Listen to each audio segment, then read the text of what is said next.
Welcome, everyone. I'm Liesl Olson with the Newberry Library. Thank you for joining us for this evening's program, which is called Extinguishing the Myths of the Great Chicago Fire. Today's program celebrates Carl Smith's book, I have it right here, called Chicago's Great Fire, The Destruction and Resurrection of an Iconic American City.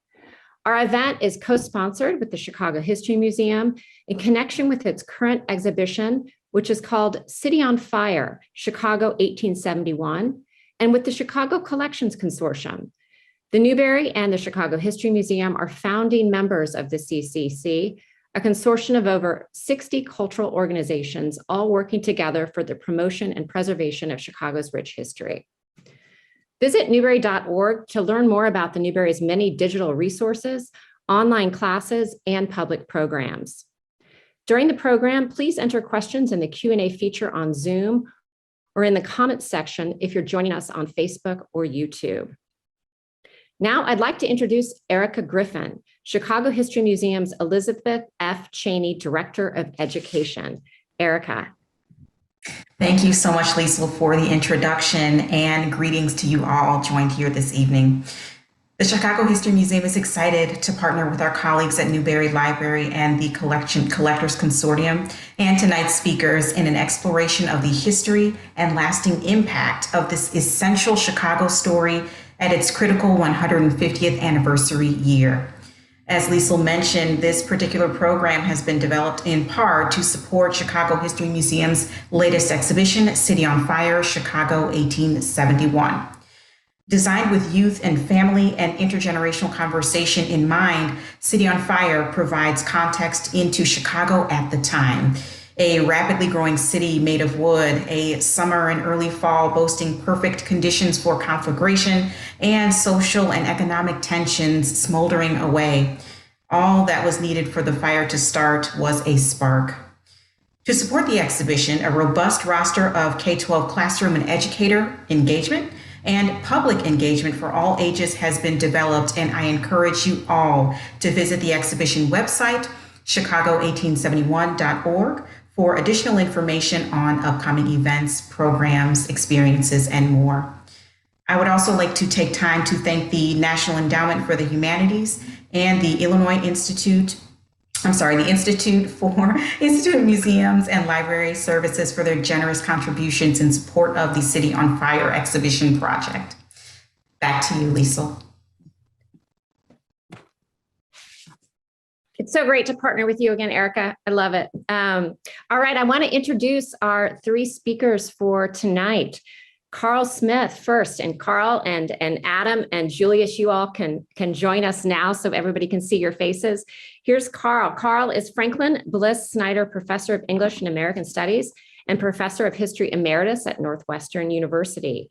He's written 4 books on Chicago and urban history, most recently, Chicago's Great Fire, The Destruction and Resurrection of an Iconic American City. And I will say there's been so much written about the Chicago fire. And I think your book, Carl, is truly the best synthesizer. It is so readable and deeply researched. It's really the book that we've been waiting for. So I thank you for that. Carl is also author and curator of 2 major online exhibitions, which he produced in collaboration with Northwestern University and CHM. Their websites are called The Great Chicago Fire and the Web of Memory, and The Dramas of Haymarket. Julius Jones is curator at Chicago History Museum. He curated City on Fire, Chicago 1871. He's a PhD candidate in the Department of History at the University of Chicago, where his scholarly interests include 20th century US cultural and social history, particularly the meanings of aspiration among racial and ethnic minorities, with a focus on Chicago. Welcome, Julius. And Adam Green is Associate Professor of History in the College and Master of the Social Science Collegiate Division at the University of Chicago. He teaches and researches US history, African American history, and the history of Black Chicago. He's also been involved in community-based initiatives in Chicago, New York, and Los Angeles related to police accountability and educational justice. Adam is also the author of the extraordinary book, Selling the Race, Culture and Community in Black Chicago, 1940 to 1955. I've learned so much from Adam and from his work, and particularly from that book, and really from all three of our speakers here tonight. So it's going to be great to have you all in conversation. What we thought we'd do is really start off by having Julius tell us a little bit about the exhibition, which I was lucky to see yesterday. It was really wonderful.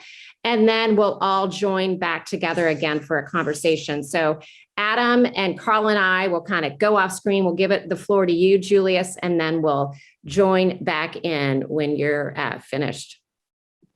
On to you, Julius. Well, thank you, Liesl, and thank you, everyone, for joining us this evening. Again, my name is Julius Jones, and I was the curator of the exhibition City on Fire, Chicago, 1871. And it was to commemorate what is the sesquicentennial or 150th anniversary of the event. And for us, our goal from the very beginning was taking this story, which many of us know, some very, very well, others bits and pieces, and making it accessible to a new generation of Chicagoans. And as I've reflected on the exhibition in the nearly a month since it's open, I really have focused on the idea that the pandemic, right, and working on this during COVID-19 really animated the way we approach the exhibition and our ideas of talking about recovery, resilience, perseverance, ideas that scholars like Carl Smith and others had long talked about the fire. And what we specifically focused on is this idea that even though people have the same experiences of an event, they don't experience that event the same way. And in the idea of the fire story, it was very clear to us that there were differences in how people experienced the fire, how people experienced recovering from the fire, the way that they were treated as they attempted to recover from the fire, and that those differences were very important to highlight because we saw similar things happening with the recovery from the COVID-19 pandemic, specifically how people discuss this idea of there being social inequities that existed previously that the recovery offered an opportunity to address. And I think we heard a lot of that around the pandemic, that recovering from the pandemic was an opportunity to build a more equitable city, state, country. I think we heard a lot of that from many of our elected leaders. But what was fascinating was you heard very little of that after the Great Chicago Fire. In many ways, those charged with managing the recovery from the fire committed themselves to reestablishing the pre-fire status quo. And so for us, it was important then to communicate to our guests and our audience, what was that status quo? What was Chicago like in 1871? What was the city that caught on fire? And that really informed our approach to the exhibition, setting the context for how this fire was able to spread so rapidly. The fact that Chicago was a city made almost entirely out of wood with highly flammable materials, just an abundant supply around the city, things that we might not think about now, such as coal and poop from animals, as urban farming was so common during this period. From there, we also talk about the social inequalities that existed in Chicago in 1871, how Chicago was a city that where nearly half of Chicagoans were born outside of the United States.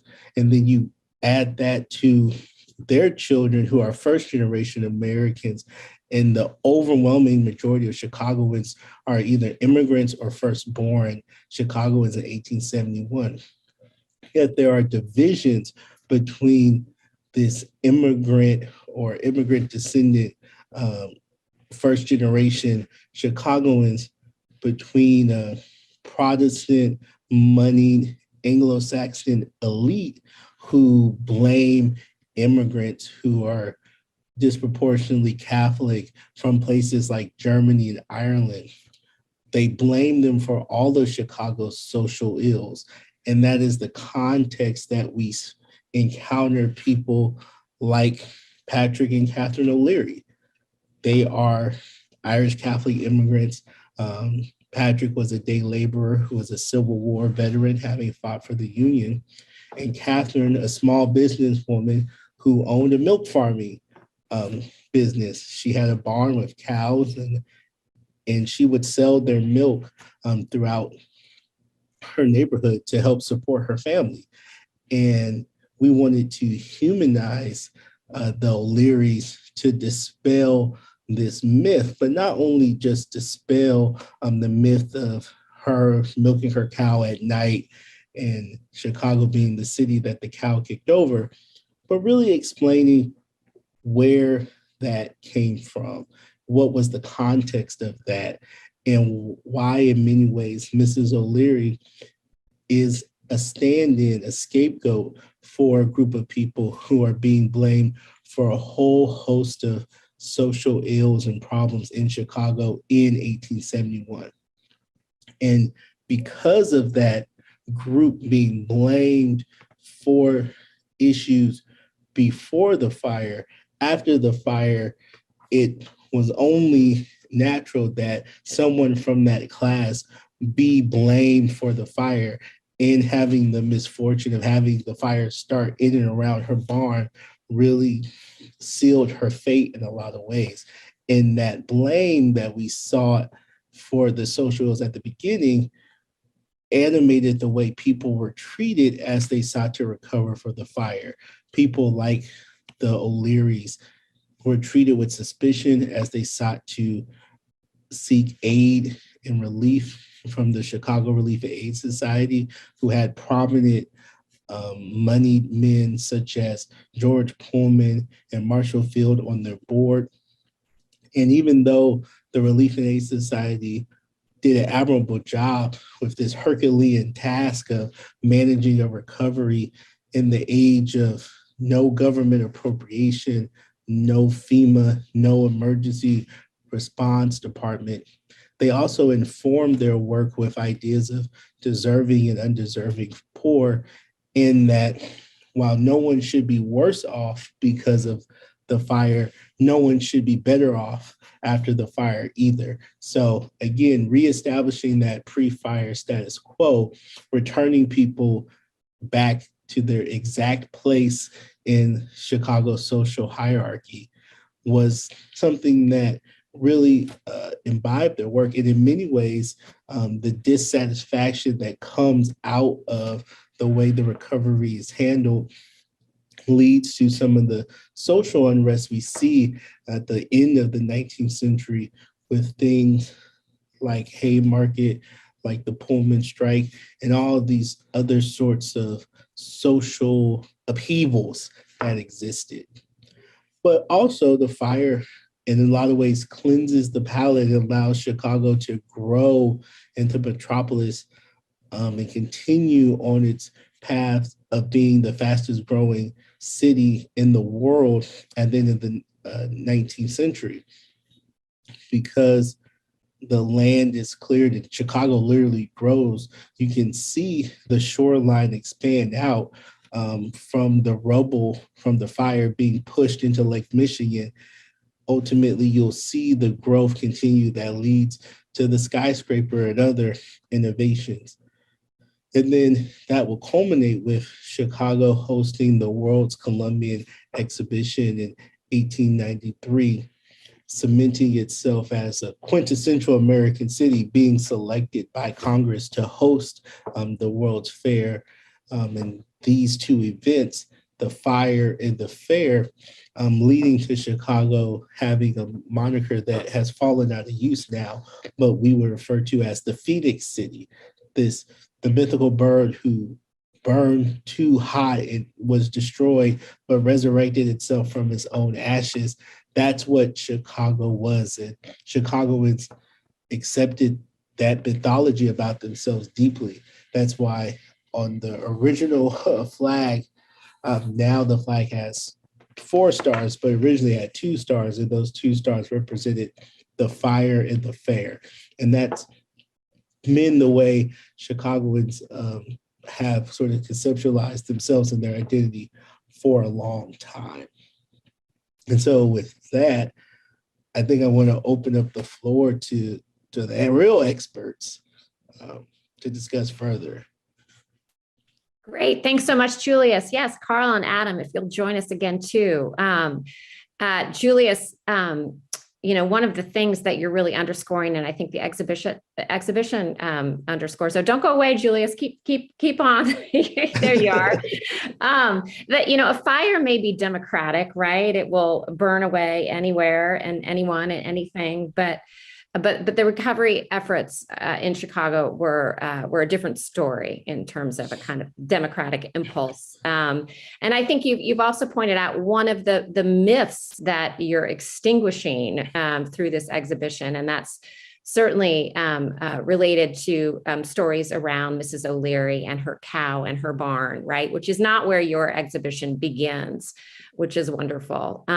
So Carl, I wanted to start then or continue with you and just thinking a little bit more about those myths. Let's talk about the myths of Chicago, the myths of the fire.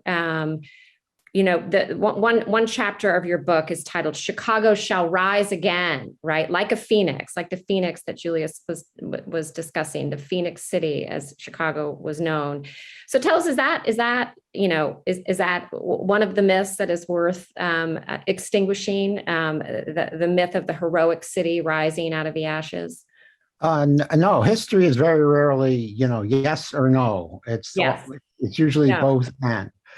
Chicago's recovery after the fire is absolutely remarkable, as remarkable as the destruction. It never lost population, and again, within 20 years, it grew from 3 times to 1 million to the second biggest city in the United States. Both the entrepreneurs and the working people of Chicago deserve a great deal of credit, but it's best understood in terms of the times that the world, the developing national international economy needed a place like Chicago, and it was outside money that first built Chicago, and then it was outside money that then rebuilt it again as an important nexus in this developing international industrial economy. So yes, the story of the heroic rebirth is largely substantial, but it's due to a more complicated series of what can I say, larger circumstances of the time, and also how heroic. Heroic is a qualitative word. As Julius hinted at, the fire both revealed and, I fear, deepened divisions within the city of Chicago, particularly along the lines of class and ethnicity, which closely correlated in many ways, and creating a lot of bad feelings and mutual suspicions, which redound in very negative ways for the next few decades. Yes, I think I understand what you're saying, and I know that Adam has engaged deeply with your book. And as somebody, Adam, you've written so powerfully about Chicago, really decades later after the fire. I'm curious, how you think about the city's rebuilding in the wake of the fire, and what did it build in relationship to? That is, what ideas did the city express in its built environment in those decades following the fire? Well, so first of all, it's a wonderful opportunity to be able to join this panel, and particularly to have the chance to talk to Carl, Professor Smith, who is an old friend and also a really, really revered colleague when I was first starting at Northwestern. and to see Julius Jones, who is somebody who comes out of the program at the university and someone who I've worked with closely and continue to look forward to doing so. I think that question it's both one that suggests going very far into the future after 1871, but you can see some of the seeds, I think, even in the years immediately after. And, to my mind, I might suggest a couple of things and then appeal to Carl to detail some other points from his wonderful book about the ways in which conflict was lived out. So, on the one hand, I think a question comes up as to whether or not what grew out of the fire were new inequalities or standing inequalities, ones that showed that in many ways the fire offered an opportunity for particular elites to, as it were, double down on the ways in which particular sorts of hierarchies, particular kinds of exclusions, particular kinds of social places could be, recovered and in a certain sense really reinforced. And I think here, thinking about the ways in which relief was distributed as another form of rebuilding, that in a certain sense, people needed food, people needed shelter, people needed, a certain sense that there was a reordering of society. And one of the things that I took away that was very powerful, and I have to say, very resonant in terms of the ways in which processes and institutions of social management, social administration operated in Chicago during the 20th century, say the real estate market in terms of enforcing segregation, or the police in terms of providing differential experiences in terms of the obligation to kind of obey and defer before the law, or even public housing, as a kind of system that was intended for a particular class. I feel like you can see the seeds of that in some ways in the workings, for instance, of something like the Chicago Relief and Aid Society, which on the one hand, sort of effectively delegates for itself and is empowered by the mayor immediately after the fire to not only distribute and coordinate relief within the city, but coordinate, correct me if I'm wrong on this, Carl, something approaching $8 or $9 million potentially in both dollars and in-kind donations and materials to try to administer the recovery of the city, to a degree that probably dwarfed many, if not most, recovery efforts in other cities. But when one steps back from that, that's an extraordinary amount of power to grant a committee of a few dozen citizens who then institute a range of measures ranging from the necessity of personal recommendations for everybody who applies for relief to, in a sense, a kind of profiling in relation to what's the ethnicity in relation to people that are applying for relief and whether or not they could be counted on to be people that would be reliable workers within the city order, or whether they were people that run the risk of becoming indigent. These are, the kind of conditions that remind us that maybe the fire was not an event that unified Chicago, but it was surely an event that ordered Chicago. Right. And the ways in which events order a city and order a community are very consequential in terms of how then people downstream at later points in history think about appropriate and inappropriate structures of order. So right. I think, to my mind, what comes out of it is just really paying attention to the conceptions of social order, the conceptions of social hierarchy, the conceptions of credible leadership, and the conceptions of credible citizenry that are applied to the entire city after that. So maybe let's lay it out a little bit specifically. In the wake of the wake of the fire, who are the people? Who are the leaders? I mean, who are the people presiding over the Chicago Relief and Aid Society that did such a massive job of rebuilding? Carl, maybe you can give us a sense of those personalities. Yeah, I think we have to back up just a little bit. Sure. As Julius talked about, there was no social safety net, but one of the most remarkable things about the fire was this spontaneous outpouring of aid from around the country and around the world, Japan, Germany, all over. And as Adam said, when you put it all together, somewhere in the range of about $10,018,71, over $200 million 2021 dollars are sent to the people of Chicago. And this small group, the Chicago Relief and Aid Society, a small philanthropy, which is largely made up of this Yankee elite that Julius also talked about, convinces the mayor in a kind of a coup to entrust the administration of the money to it. There is a civic committee that's there for a few days, and they sort of take over. And this is in the context of their fears about ethnic and working people controlling the city and taking the money and building it their way. And at this time, and this is again part of a larger thing where about 60% of the voters are these people, and they're represented in the Common Council, the predecessor of the City Council. And the Relief and Aid Society is deadly afraid of these people sort of taking over. And they want, as Julius said, the city to be rebuilt their way. And so they manage the relief according to a way of their conception of the city. They work endlessly. They do a remarkable job, but they're incapable of distinguishing between their interests and the good of the city and others.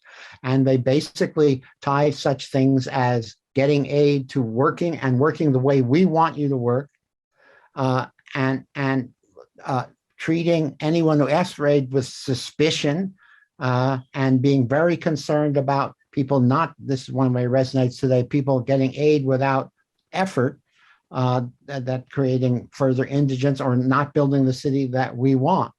There are related things as well. They're not particularly concerned about the fact that a shortage in housing creates higher rents, but they are concerned that a shortage of labor will raise higher wages. So they want to keep wages down, but don't worry about things in their interest. They're incapable of seeing the difference between their interests and those of the people. As Julius said, 1 in 5 people in Chicago are born in Germany. They have, in interviewing these people, they have no people who speak German. They require forms to be filled out. It's very bureaucratic, and a number of people who can't write have to do it.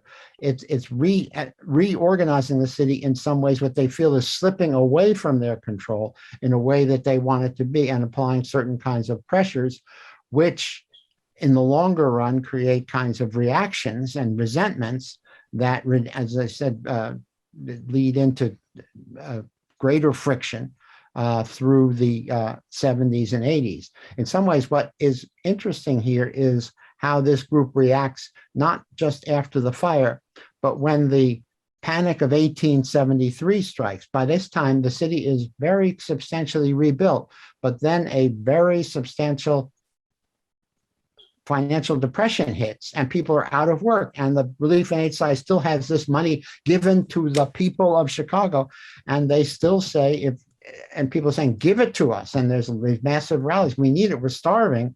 And they again say, apply, get a person we trust to recommend you, and then we'll think about it. Mm-hmm. And people are radicalized by this in ways that developed through the 1870s and 1880s.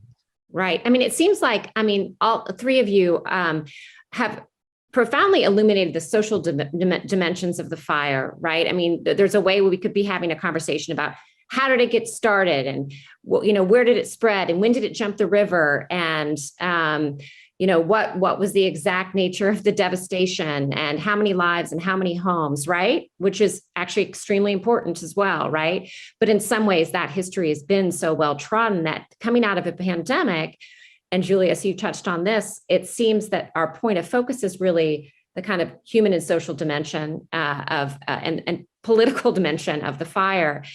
So let's step back a minute in terms of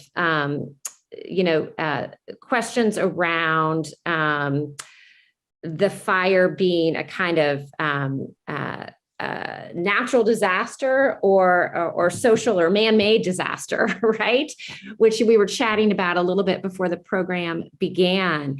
And we have questions coming in the Q&A, quite a few, one of which is really focused on that issue of how the fire got started, and the question of arson too, at the start of your book, Carl. How do we understand the kind of natural versus man-made disaster? How do we think through whether, one or the other? Again, both and, I know, to your point, Carl. Adam or Julius, if you want to take a stab at that question, or you all three can, right? Well, there's no such thing as a natural disaster in a city. In San Francisco, you build a city where there's earthquake prone. You can't say this is a natural disaster. Right. But what's going on here is in some ways, and with the attempt to blame Mrs. O'Leary, it's not only put the blame on these irresponsible people, but to deflect it from the fact that we have built this place quickly and sloppily and made it so prone, and that we have too small a fire department. And in our rush to grow, we are not taking very good care of ourselves. I'll let maybe Adam or Julius would like to speak to this too. I mean, maybe one observation also in addition to that is that there's also an embrace of the idea that we're not only building rapidly, but we want to be positioned to continue to build rapidly. So wood is stockpiled. So tar and turpentine are ready at hand. So different forms of flammable material are close by. So workers are put into close quarters with one another so that they can move quickly to places where they can provide labor. I mean, that's in a sense the sort of economic organization of society to supply kindling for something like a fire, in the same sort of way that a pandemic will rush through a community in which work is organized particular ways, politics has been decided to particularly divisive levels, and people are not sort of willing to trust, public health measures coming from central authorities. So it does underscore that point that any natural disaster that reaches scale at that level is probably being fueled in part by fundamental contradictions in the social organization.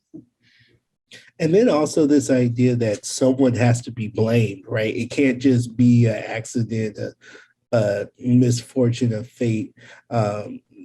Someone has to be responsible, and that someone deserves blame for something of this magnitude. And one of the things that struck me is just how common fires were in Chicago. They're multiple day occurrences. You're having large fires. It just so happens that this is the fire that had the combination of time and flammable material, and the unfortunate sort of human error and fatigue of the fire department and firefighting apparatus, that it grows out of control very rapidly. But it could have been any number of fires that occurred in Chicago daily, that could have been the one that spread.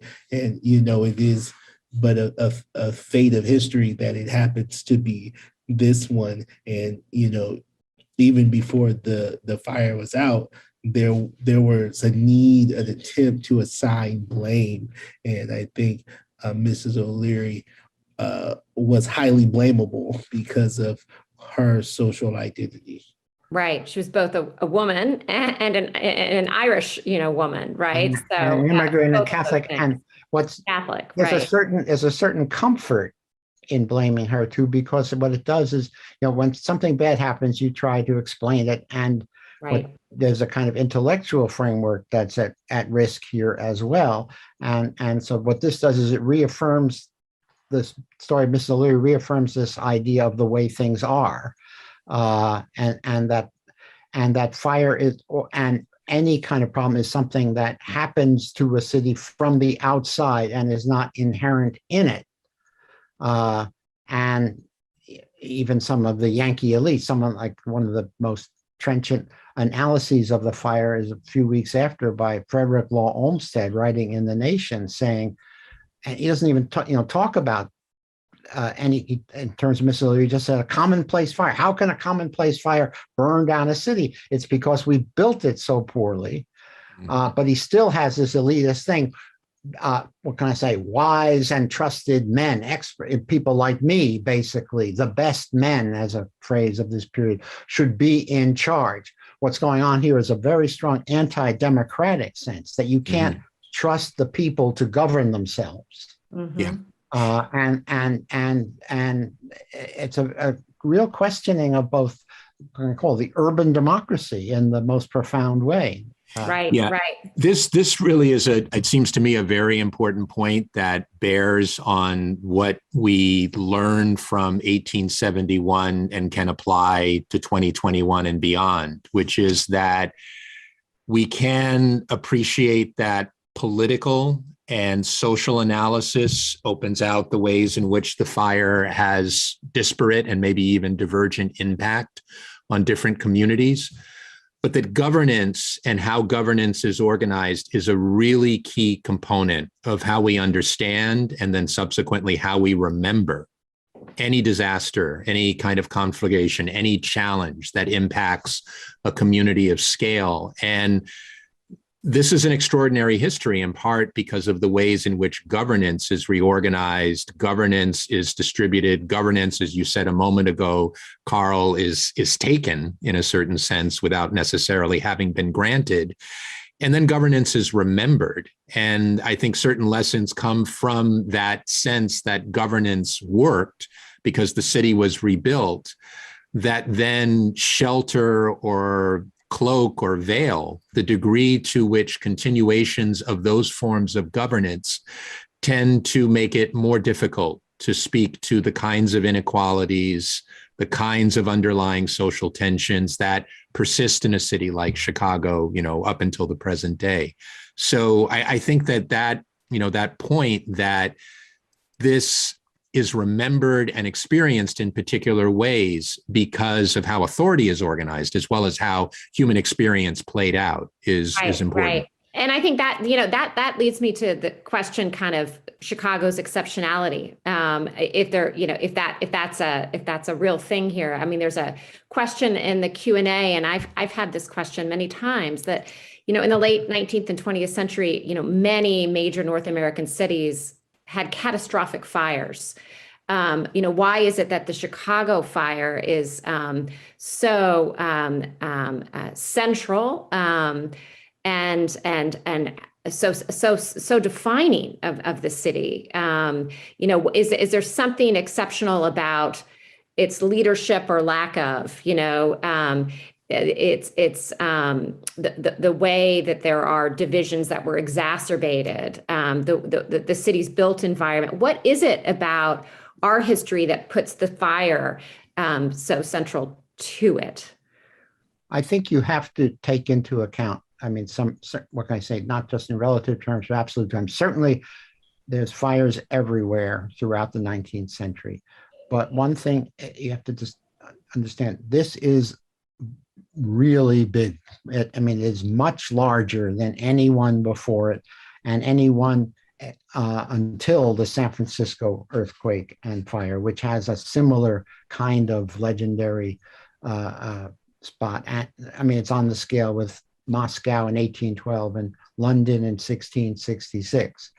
But the key thing here is that already Chicago, in some ways, as this, as Julius said, this fastest growing city, it represented urbanization in America. It represented modernity. And the fire hitting it was basically a confrontation between modernity and, how was it going to go? And so it takes almost immediately this kind of symbolic value. And why we see the phoenixes and the revival and so on. I think it can be framed in those kinds of terms as a kind of contest between human aspiration in the 19th century and the direction of industrialization and the communications and transportation revolution and the westward movement, all put on and found not wanting in all of this, that as a kind of triumphant thing. But it's far more complicated than that. I mean, in ways we're talking about too.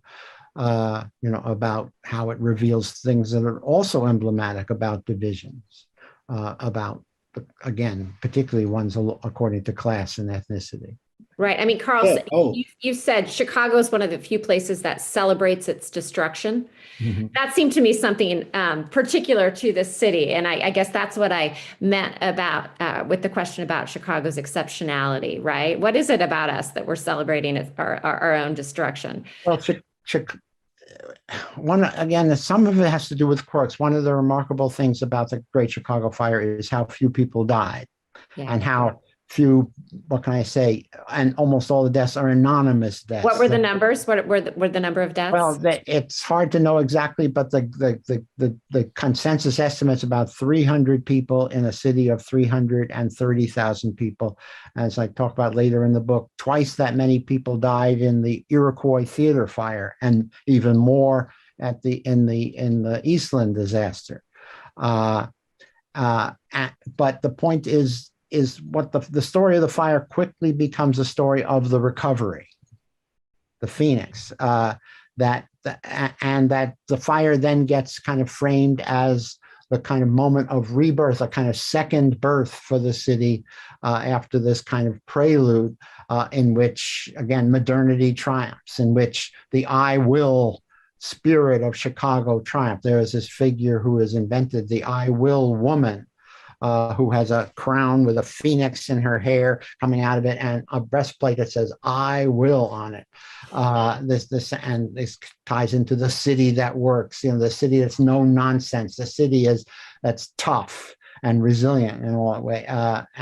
Again, which is much more complicated because in another emblematic way, it's the city where, again, Haymarket happens, the worst of the labor conflicts, the Pullman strike, the most legendary of the strikes, and I might say some good things where Hull House is founded as well. That this is the grand urban democratic experiment.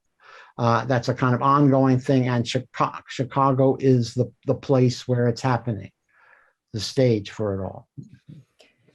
There are many people tuning in who have stories from their own families that have clearly been passed on to them about experiencing the fire, which, to your point, Carl, I mean, reminds us that this is relatively recent history, and our city is still so young in comparison to so many other American and cities worldwide.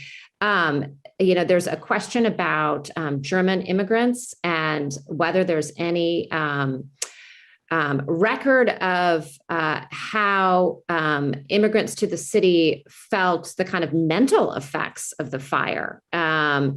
Let's see, the kind of ongoing trauma of having lived through something like this. That's one question. There's another question about whether any objects from the fire were found that were buried in the sands. There's a story that has been passed on to one viewer about how the relatives, fled and went out to the lake and buried a lot of their things there. So two different kinds of questions, but coming out of a sense of this history that has been passed down through Chicago. Well, one of the things, we're talking in very large terms.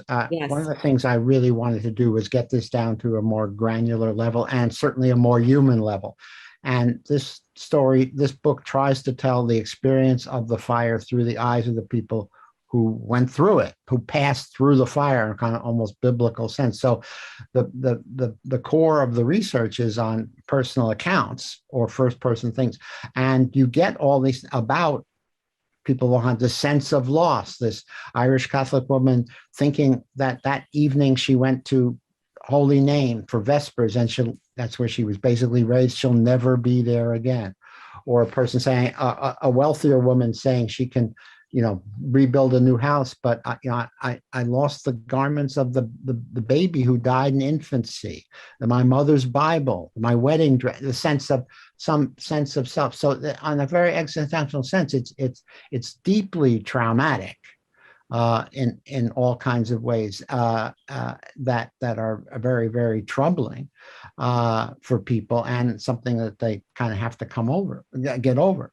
As far as this talk about German immigrants in particular, again, it's part of, again, a larger story. You come from this great distance, you come to this place, and this includes even the Americans. A lot of the leadership are from New England and New York, and you build yourself up as you build up a city. Chicago has got maybe 100 people in 1830 and 330,000 in 1871. And then in 30 hours, poof, it's gone.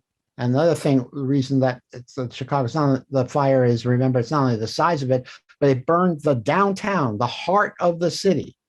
And then you roll up your sleeves and we rebuild ourselves, we do it again. And it's a sense of making of selves and making of this place that are tied together. And the sense of loss in many ways gets what can I say, pushed down.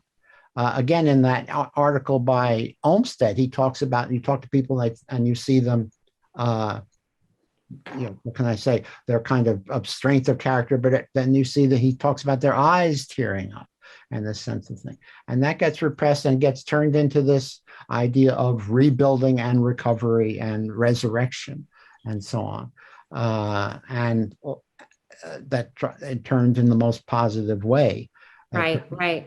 Adam, you wanted to jump in. Yes. Yeah, I think around that question of trauma, because there's also a question here about how many people were displaced. And while there were only 300 casualties, 100,000 people, if I remember correctly, Carl, were without homes and were finding shelter that only came up after a week or 2 weeks. They were trying to find their bearings when not only buildings and their homes, but street signs, landmarks, everything was gone. So that, the question of how you orient yourself is one that's a real challenge at that point. I think Hiroshima is a really interesting analogy to this.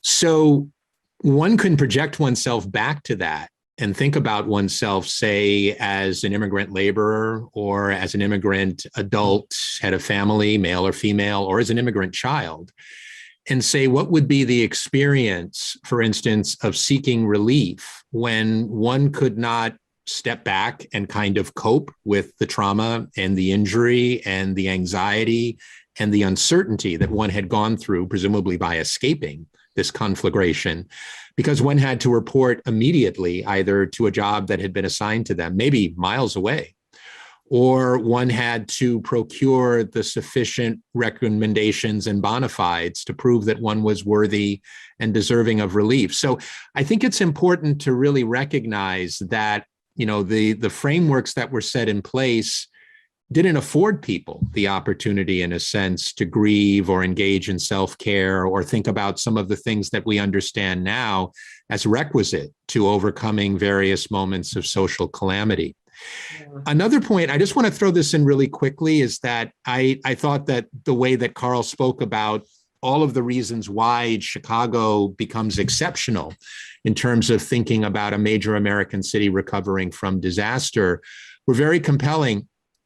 There's one other that might be there too, which is that people were able to craft a simple narrative out of a very complicated history. So it's a fire, a woman's cow kicks over a lantern, the city burns, unfortunately, everybody comes together and rebuilds the city. And one of the things that I think about as a historian in relation to that is how convenient it is, because effectively, really, that's the origin story of the modern Chicago. One could make an argument for the Columbian Exposition in terms of Chicago's status as a global city. But insofar as Chicago emerges as a city that's on the trajectory to growth and a kind of preeminence in terms of how it signifies different procedures, it's really after 1871. Well, depending on how you calculate things, whether it's the treaties where the Potawatomi cede over land to those that have pushed them out, whether it's the Fort Dearborn massacre, there are plenty of other events in the past, but they're more complicated. They're a little less innocent in some cases. They're far more bloody. They're much more rooted within actual conditions of conflict. Right. And so I think that in some ways, one of the reasons why this story is both precious to Chicago and exceptional is because people invest in it a kind of forward-looking origins narrative that is very hard to dislodge because Right. I mean, it's so simple hopeful. and so, kind of homespun.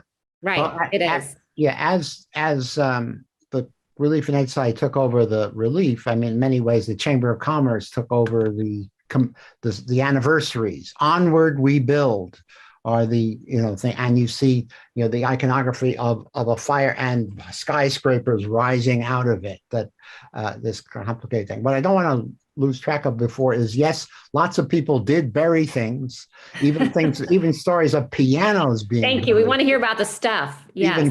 Even things of people burying pianos, which doesn't make any sense to me, but I've read so many accounts of that I can only assume they're true. And again, the sense of then unearthing this and going on with your life. Right.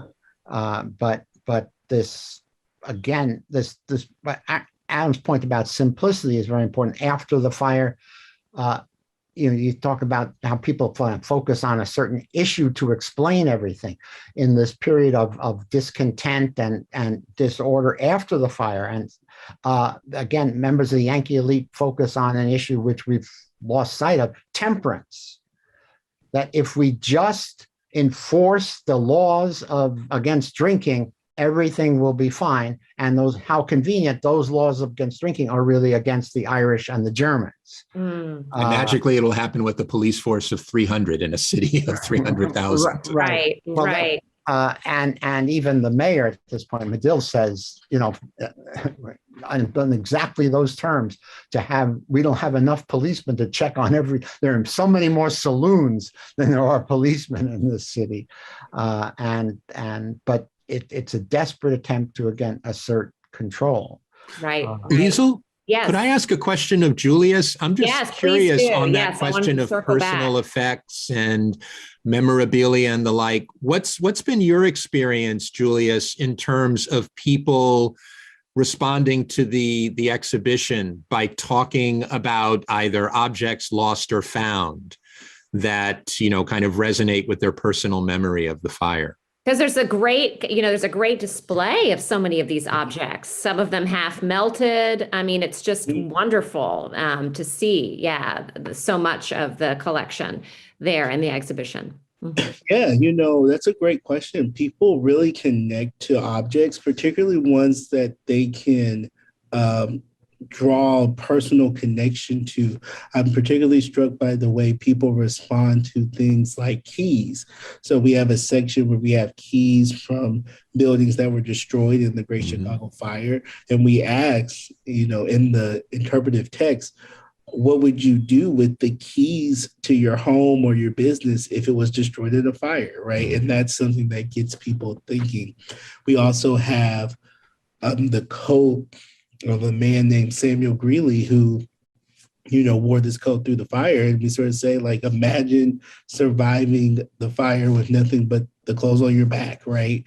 And then, famously, we have the painting and recollection by Julia Lemos, and we sort of ask, how would you process a difficult experience? What would you create to process a difficult experience? And those connections, I think, are really powerful, and they really help people. I think, to the point Carl brought earlier, it gets it out of the clouds and makes it real and tangible, something that's accessible. When we did the Great Chicago Fire and the Weber Memory, the emblem, one of the emblems is this doll called Bessie that this girl went back into the house to get. Again, after you save your life, what else are you going to try to say? And this sense of this connection to this past, a kind of continuity there that is very, very important to people.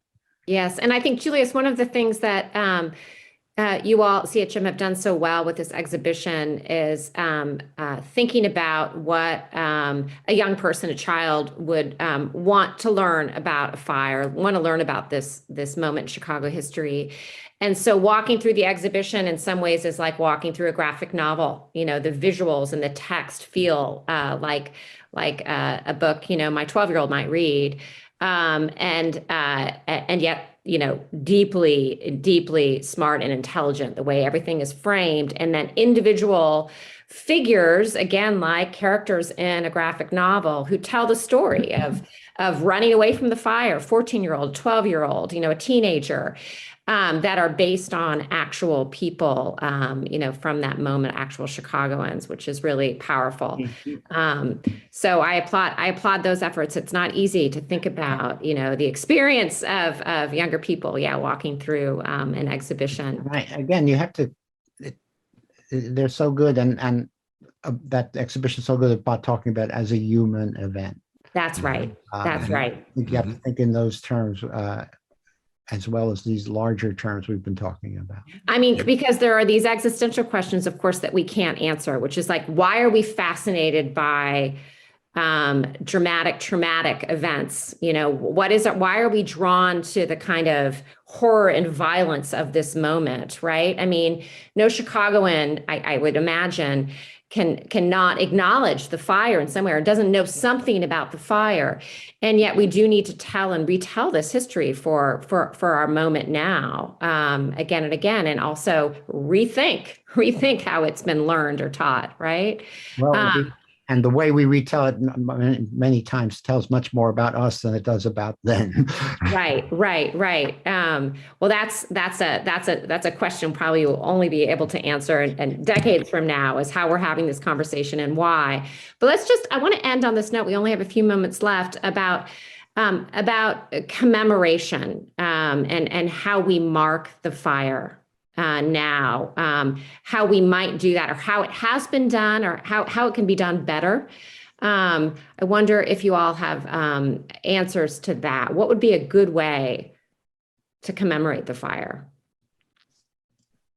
I think this things like the exhibition that Julius put on. I mean, again, the thing that tries to go back and try to we're going to say demythologize it and understand it in a deeply human way. For years that even the History Museum would have a woman lead a cow, again, to kind of just fall back on not the fire, but the story of the mythology of the fire.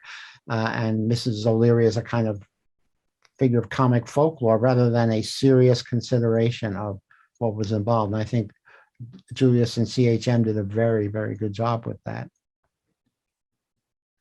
I think that one of the things that would be important in terms of thinking about any future commemorative, either physical or performative or multimedia, is to really interrogate what it means to be so committed to drawing a lesson about unity coming out of the fire, rather than acknowledging that there were feats of capacity that were extraordinarily admirable, given the challenges and the circumstances that were there, that clearly it established a destiny for recapitalization and a rebuilding and a repurposing of a city that was going to then grow exponentially. It's 3 times the size of its population in 1871 by 1900. But I feel like Chicago's, kind of go-to in terms of thinking about key civic events is that things were unified, whether it's under a political organization or whether it's in response to a disaster. And I think there's much more rich to learn, precisely in the way that Julius was just suggesting, about kind of taking in the kaleidoscope of human experiences and human interests that are laid bare whenever something really confronts and challenges and takes down a structure of society and affords the opportunity to kind of bring something else in its place. We should learn to embrace the difference that we can learn from that story, rather than always feeling like we have to draw a lesson of unity from it. Yes, well put. I know there are many other questions in the Q&A, and I will say that those questions are definitely answered both through this exhibition and in Carl's book. So I urge you to check them both out. And I just want to thank the three of you for gathering this evening for this discussion. There's deep interest in this moment in Chicago history. Lots of people asking questions of all varieties. So we have scraped the surface here, but it's been very, very, very rich for me to hear your responses, and I'm sure everybody else agrees. So thank you so much. Thanks to CHM, the Chicago Collections Consortium, and to the three of you, Carl, Julius, and Adam.